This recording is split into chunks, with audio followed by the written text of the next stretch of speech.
ಇವತ್ತು ಸೇರಿದಂಥ ಜನ ಇವತ್ತು ರೈತರು ಹೆಚ್ಚಾಗಿ ಅವರ ಒಂದು ನೋವು ತೋರಿಸ್ಬೇಕು, ಸರ್ಕಾರಕ್ಕೆ ಮುಟ್ಟಿಸ್ಬೇಕು ಅಂತೇಳ್ಬಿಟ್ಟು ಈಗಾಗಲೇ 3 ದಿವಸಕ್ಕೆ ಪಾದಯಾತ್ರೆ ಅಂತ ಇಟ್ಕೊಂಡಿದ್ರಿ. 2ನೇ ದಿವಸ ನಿಲ್ಲಿಸಿದ್ರು. ಇವತ್ತು ನಮ್ಮ ಫ್ರೀಡಂ ಪಾರ್ಕಲ್ಲಿ ಇವತ್ತು ವಿಧಾನಸೌಧದಲ್ಲಿ ಇವತ್ತೇನು ಕಲ್ಪನೆ ನಡೀತಾ ಇದೆ ಅದ್ರ ವಿರುದ್ಧವಾಗಿ ಅದಕ್ಕೆ ಅವ್ರಿಗೆ ವಿಚಾರ ಗೊತ್ತಾಗಬೇಕು ಅನ್ನೋ ಉದ್ದೇಶಕ್ಕೋಸ್ಕರ ಇವತ್ತು ನಾವು ಫ್ರೀಡಂ ಪಾರ್ಕಲ್ಲಿ ಈ ಒಂದು ಹೋರಾಟನ ಇಟ್ಕೊಂಡಿದ್ದೀವಿ.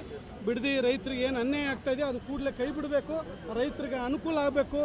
ಒಳ್ಳೆ ಭೂಮಿ ಅದು, ರೈತರು ಬೆಳೆಯುವಂಥ ಭೂಮಿ, ಒಳ್ಳೆ ತೆಂಗಿದೆ, ಮಾವು ಇದೆ, ಮತ್ತು ಒಳ್ಳೊಳ್ಳೆ ವ್ಯವಸಾಯ ಮಾಡೋಂಥ ಜಮೀನು, ಅಡಿಕೆ ಮರಗಳಿದ್ದಾವೆ, ಎಲ್ಲ ಇದೆ. ಸುಮಾರು 100 ವರ್ಷಗಳಿಂದ ಆ ಜಮೀನನ್ನ ಉಳಿಸ್ಕೊಂಡು ವ್ಯವಸಾಯಗಳು ಮಾಡ್ಕೊಂಡು ಬಂದಿರ್ತಾರೆ.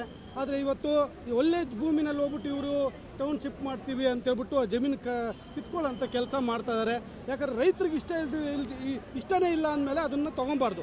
ಆದರೆ ಇವರು ಅವರು ಫೋರ್ಸ್ಫುಲ್ಲಾಗಿ ಒತ್ತಡ ಮಾಡಿ ಇವತ್ತು ತೊಗೊಳ್ಳೋಂಥ ಕೆಲಸ ಮಾಡ್ತಾಯಿದ್ದಾರೆ.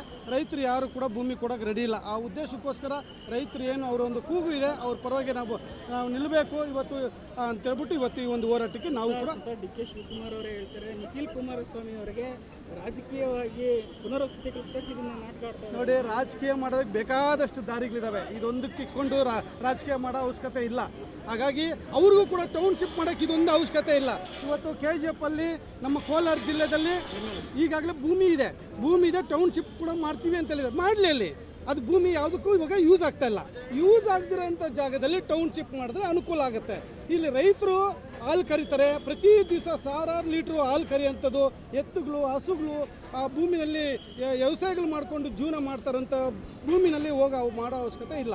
ಇವತ್ತು ರಿಸರ್ವ್ ಇರೋ ಜಾಗ ನಿಮಗೆ ರಿಸರ್ವೇಷನ್ ರೆಡಿ ಇದೆ ಕೋಲಾರ ಜಿಲ್ಲೆಯಲ್ಲಿ. ಅಲ್ಲಿ ಮಾಡಿದ್ರೆ ನಮಗೆ ನೀರಿನ ವ್ಯವಸ್ಥೆ ಕೂಡ ತೊಂದರೆ ಇರೋದ್ರಿಂದ ಪ್ರತಿಯೊಂದು ಟೌನ್ಶಿಪ್ ಮಾಡೋದ್ರಿಂದ ಎಲ್ಲರಿಗೂ ಅನುಕೂಲ ಆಗುತ್ತೆ. ಅಲ್ಲಿ ಮಾಡ್ಬೋದು. ಇಲ್ಲಿ ಜನ ಕೊಡ್ತೀವಿ ಅಂತಲೂ ಯಾರು ಹೇಳ್ತಲ್ಲ, ಕೊಡಲ್ಲ ಅಂತ ಹೇಳಿದ್ರೆ ಕೂಡ ಕಿತ್ಕೊಳ್ಳೋ ಅಂಥ ಕೆಲಸ ಮಾಡ್ತಾರೆ. ದಯವಿಟ್ಟು ಆದಷ್ಟು ಬೇಗ ಕೈ ಬಿಡಬೇಕಂತ ಈ ಮುಖಾಂತರ